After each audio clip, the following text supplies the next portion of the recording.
सास का अपने ही जमाई संग चक्कर। कहानी की शुरुआत एक छोटे से शहर से होती है, जहां राधा एक 45 साल की विधवा अपनी इकलौती बेटी प्रिया और जमाई संदीप के साथ रहती है। राधा ने अपनी जिंदगी प्रिया के लिए समर्पित कर दी थी। पति की मृत्यु के बाद उसने अकेले ही प्रिया को पाला पोसा और उसकी शादी संदीप से करवाई। संदीप एक मेहनती और शांत स्वभाव का नौजवान था, जो एक स्थानीय कंपनी में मैनेजर की नौकरी करता था। बाहर से देखने में यह परिवार सुखी और संतुष्ट लगता था। राधा घर संभालती थी, प्रिया अपने पति के साथ खुश थी और संदीप दोनों का ख्याल रखता था। लेकिन सतह के नीचे कुछ ऐसा चल रहा था जो किसी को दिखाई नहीं देता था। कहानी में पहला मोड़ तब आता है जब प्रिया को अपनी माँ और पति के बीच कुछ असामान्य नज़दीकियाँ दिखाई देती हैं। शुरू में वो इसे नज़रअंदाज करती है। वह सोचती है यह माँ और दामाद का सामान्य प्रेम है। लेकिन एक दिन जब वो ऑफिस से जल्दी घर लौटती है तो उसे राधा और संदीप एक कमरे में अकेले हंसते बात करते दिखाई देते हैं।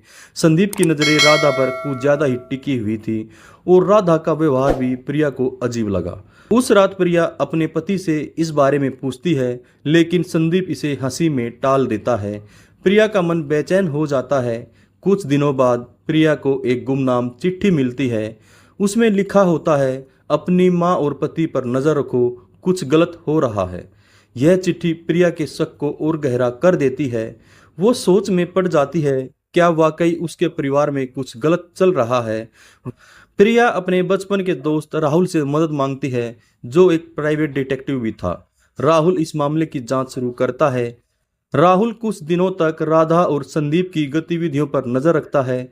वो छिपकर उनकी तस्वीरें लेता है और उनके फ़ोन कॉल्स की जांच करता है। जल्द ही उसे पता चलता है राधा और संदीप के बीच पिछले 6 महीनों से एक नाजायज़ रिश्ता चल रहा है। वो गुपचुप तरीके से मिलते थे। जब प्रिया ऑफिस में होती थी, राहुल यह सबूत प्रिया को देता है, तस्वीरें, कॉल रिकॉर्ड्स और यहाँ तक कि एक होटल का बिल भी, जहाँ दोनों साथ गए थे। प्रिया के लिए यह खबर किसी बम से कम नहीं थी।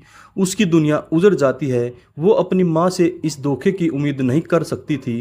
प्रिया अपनी माँ से सवाल करती है, लेकिन राधा सब कुछ नकार देती है। वो कहती है यह सब गलतफहमी है और राहुल झूठ बोल रहा है। संदीप भी अपनी बेगुनाही का दावा करता है, लेकिन सबूत इतने पक्के थे कि प्रिया उनकी बातों पर भरोसा नहीं कर पाती है। वो घर छोड़ने का फैसला करती है, लेकिन इससे पहले ही वह कुछ कर पाए, कहानी में एक नया ट्विस्ट आता है।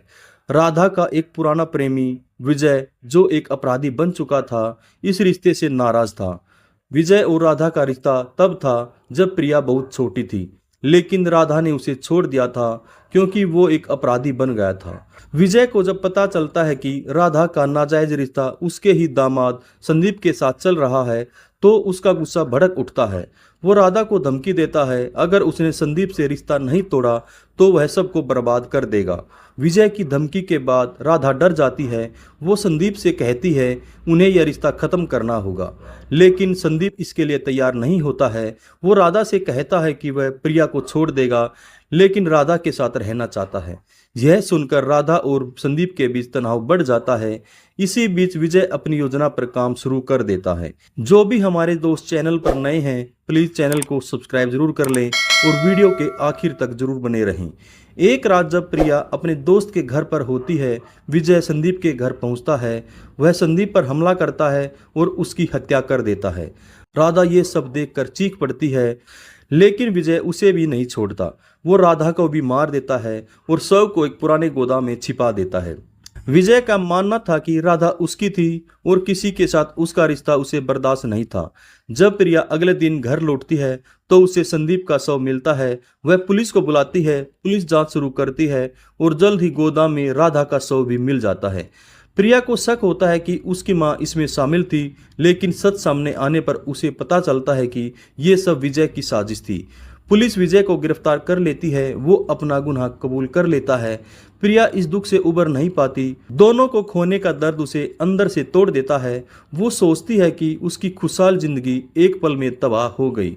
विजय अब सलाखों के पीछे है और अपनी सजा काट रहा है। दोस्तों, अगर आप सभी को हमारी ये क्राइम स्टोरी अच्छी लगे तो हमारे चैनल को सब्सक्राइब जरूर करें। नमस्कार, धन्यवाद, जय हिंद, जय भारत।